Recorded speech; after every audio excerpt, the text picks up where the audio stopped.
तू साफू के राखे साफू के राखल कर मशीन।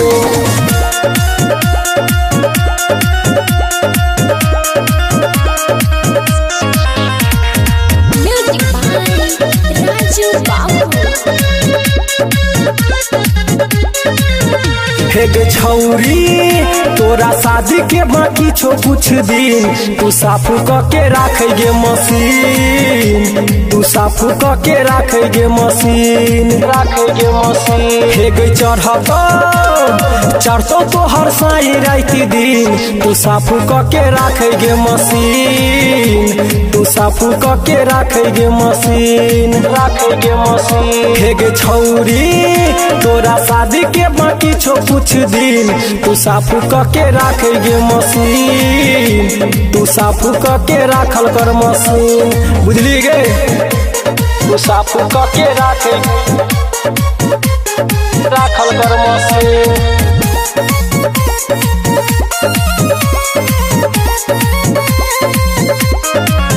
हाँ जहिया जेबे छौरी ससुरा गे बुझतो तोहर भतरा के नाक तू मनाइबे गे।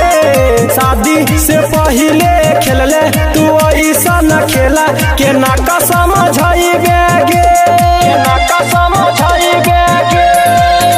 हे गे जहिया जेबे छौरी ससुरा गे बुझतो तोहर भतरा के नाक तू मनाइबे गे।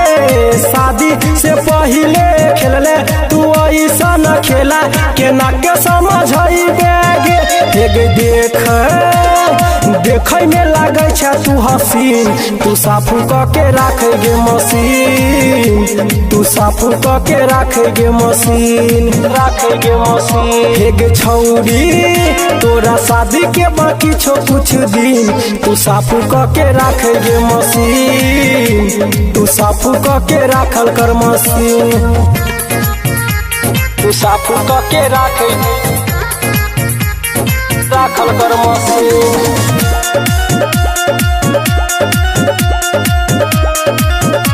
तू साफू के राखल कर मशीन।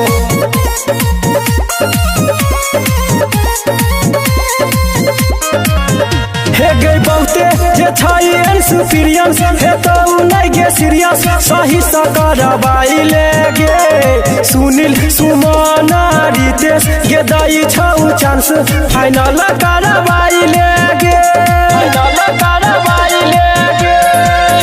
हाँ बहुते जे छाई एक्सपीरियंस हे तो नहीं गे सीरियस, सही सा करवाई ले गे।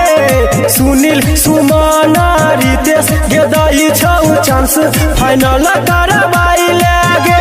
हे गे संजय देहाती के देखे ले सेक्सी सीन, तू साफू के राखे गे मशीन। तू साफू के राखे गे मशीन, राखे गे मशीन। हे गे छौरी तोरा शादी के बाकी छो कुछ दिन, तू साफू के राखे गे मशीन। तू साफू के राखल कर मशीन, बुझली गे।